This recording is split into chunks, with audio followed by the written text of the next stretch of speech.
Hello, welcome to another unboxing video. This time we're going to unbox Lilith's Secret Experiment.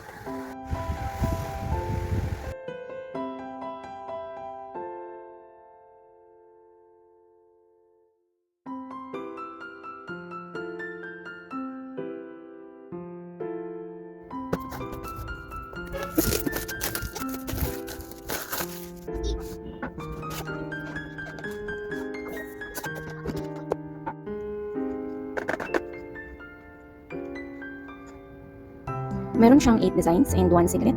Let's see kung anong una nating ma-open at kung makakuha ba tayo ng secret. Seal. Dito ba?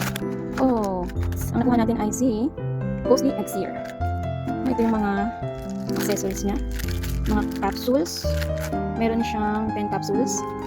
And then ito yung light. Open natin.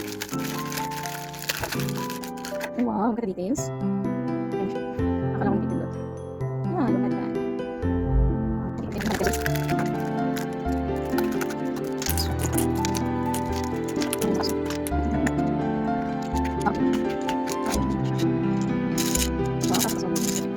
the details. Parang siyang firing. Yung eye patch niya ay shape ng heart. And then meron siyang parang necktie.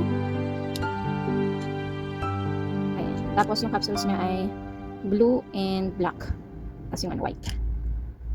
Tapos meron siyang parang spray. Pero matigas siya. Meron din siyang kasama ng card. This one ang card ng gold. So ito ang una nating unbox sa Lilith's Secret Experiment, si Ghostly Elixir. Thank you guys for watching. See you on our next video. Bye!